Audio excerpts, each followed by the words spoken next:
Shalom, selamat Paskah, Kristus sudah bangkit. Ya, Ia sudah bangkit. Haleluya. Sahabat GPIB yang terkasih, jumpa lagi dengan saya, Pendeta Saline Parasi, Pendeta Pelum GPIB, dalam Night Call GPIB, Minggu 20 April 2025. Hari ini, bersama dengan semua orang percaya, kita merayakan Paskah, kebangkitan Kristus dari antara orang mati, dan kemenangannya atas kuasa maut, memberikan jaminan kehidupan kekal dan keselamatan bagi kita yang percaya. Karena itu, dalam sukacita iman, sebelum kita beristirahat, marilah kita rendahkan hati, memohon kuasa Tuhan dalam merenungkan kebenaran sabdanya. Kita berdoa. Allah Maha Kuasa, kami mengucap syukur atas kebangkitan Kristus Putramu. Melalui kemenangannya atas kuasa maut, kami memperoleh jaminan akan kehidupan kekal. Karena itu, dalam sukacita iman, kami akan membaca dan merenungkan kebenaran firman-Mu. Kiranya Roh Kudus-Mu menolong kami untuk mengimani, memahami, dan menaati kebenaran firman-Mu. Bersabdalah bagi kami ya Tuhan, kami siap untuk mendengarkannya.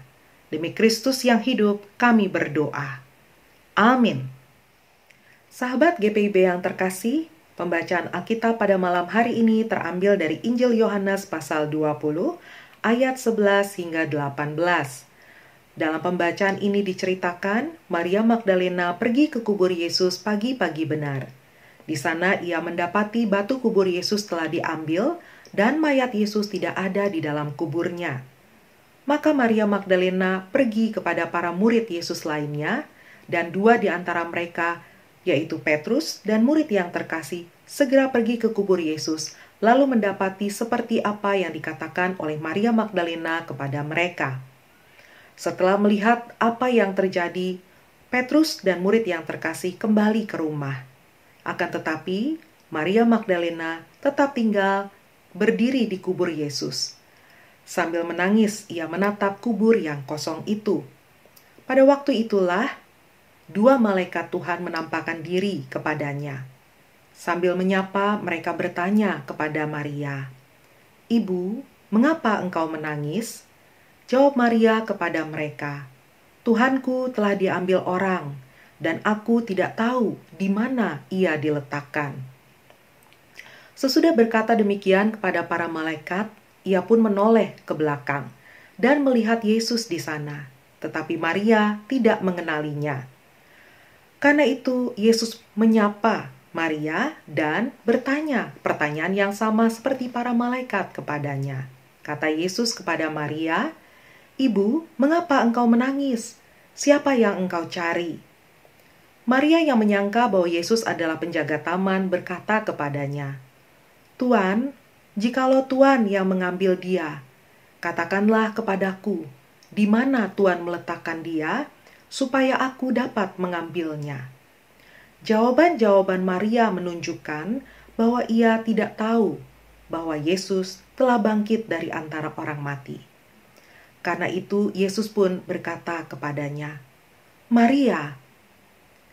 Maria yang mengenal suara Yesus segera berpaling padanya dan spontan berkata, "Rabuni," artinya guru.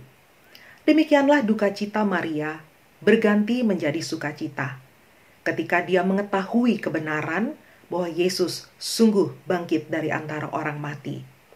Kata Yesus kepada Maria, "Janganlah engkau memegang aku terus, sebab aku belum naik kepada Bapa. Tetapi pergilah kepada saudara-saudaraku dan katakanlah kepada mereka bahwa sekarang aku akan pergi kepada Bapakku dan Bapamu, kepada Allahku dan Allahmu."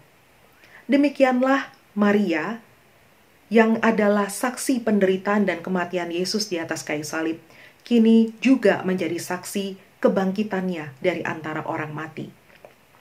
Ia justru menjadi rasul kabar Paskah yang pertama, dan dia menyampaikan berita kabar baik ini kepada para murid.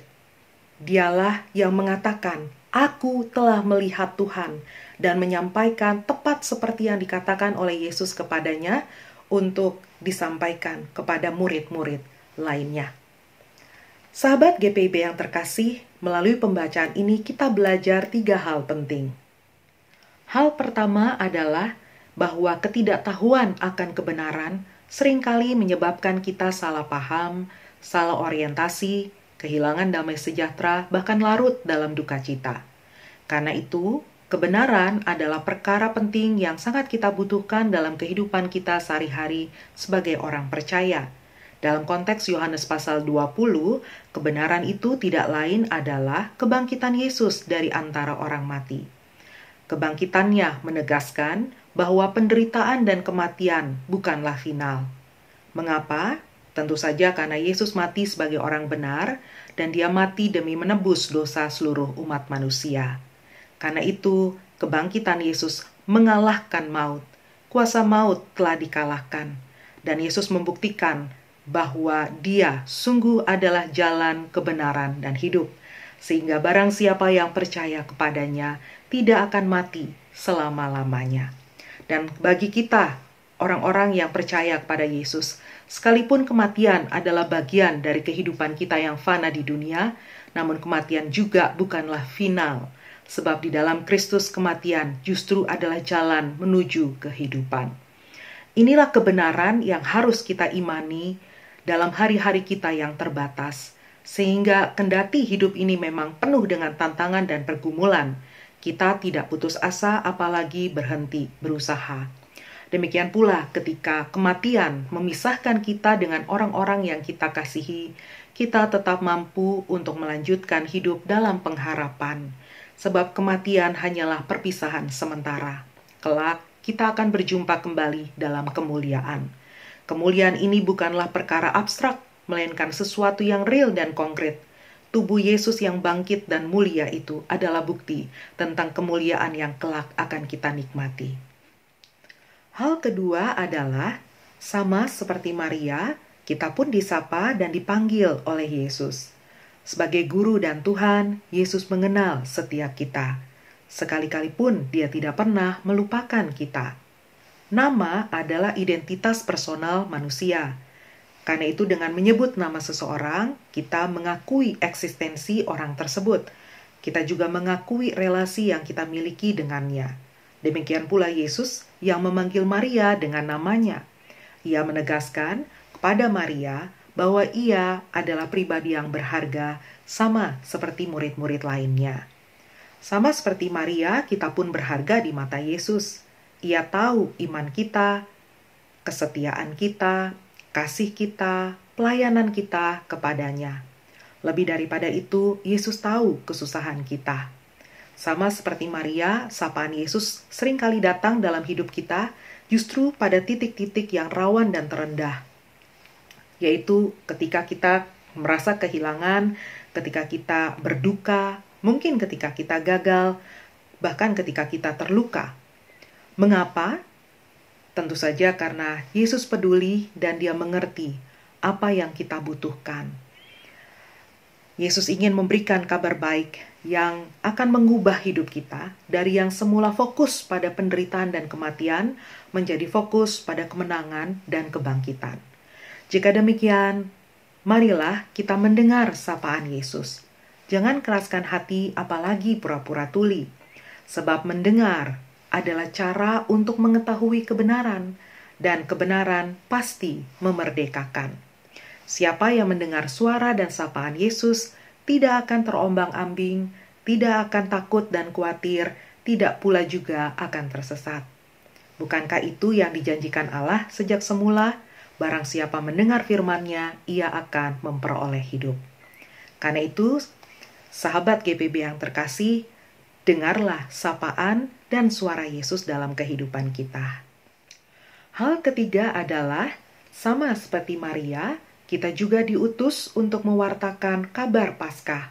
Tugas ini memang tidak mudah, tidak hanya karena manusia suka menuntut bukti sebagai prasyarat iman percaya, tetapi juga karena Paskah harus menjadi berita yang relevan di tengah dunia yang syarat dengan penderitaan dan kematian. Kabar Paskah tidak boleh berhenti semata-mata pada perayaan akan peristiwa 2000 tahun yang lalu. Sebaliknya, kabar Paskah harus mewujud dalam karya nyata setiap kita, murid-murid yang percaya pada Yesus dan kebangkitannya. Bagaimana caranya? Ada banyak. Kita bisa berpihak pada orang yang tertindas, membela mereka yang tersisih, menolong mereka yang miskin, menasehati mereka yang tersesat, menegur mereka yang jahat, mendoakan mereka yang sakit, dan lain sebagainya. Dengan mewartakan Paskah dalam tindakan konkret yang berguna, relevan, dan tepat, kebangkitan Yesus sungguh menjadi berita yang menghibur dan meneguhkan pengharapan. Sekali lagi, Paskah tidak membuat kita fokus semata-mata pada kekekalan, tetapi juga kekinian. Justru sekarang inilah kabar Paskah, yakni kemenangan Yesus atas maut, urgent atau mendesak untuk disampaikan. Bersediakah kita menjadi pewarta Paskah? Jika ya, mari setia melakukannya, sambil mengingat bahwa Kristus yang bangkit adalah Kristus yang berkuasa, menyertai dan memberkati pelayanan dan kesaksian kita. Amin. Sahabat GPIB yang terkasih, marilah kita berdoa. Kami mengucap syukur ya Allah untuk sabda-Mu yang sudah kami renungkan bersama di malam hari ini. Kiranya kami ditolong untuk mengimani dan melakukannya dalam hari-hari kehidupan kami yang terbatas, supaya berita Paskah boleh menjadi kabar gembira pertama-tama di tengah keluarga kami, di tengah komunitas, dan bahkan masyarakat. Saat ini Tuhan, kami akan beristirahat. Kiranya Engkau menganugerahkan keselamatan bagi kami, sehingga kami boleh bangun esok pagi dengan kekuatan dan kesegaran yang Engkau pulihkan, dan kami boleh melanjutkan karya di pekan yang baru. Terpujilah Engkau ya Allah, sumber keselamatan. Di dalam nama Kristus kami berdoa dan mengucap syukur. Amin. Demikianlah Night Call GPIB kali ini. Sampai jumpa dalam Night Call berikutnya. Tuhan Yesus memberkati. Selamat istirahat, selamat Paskah.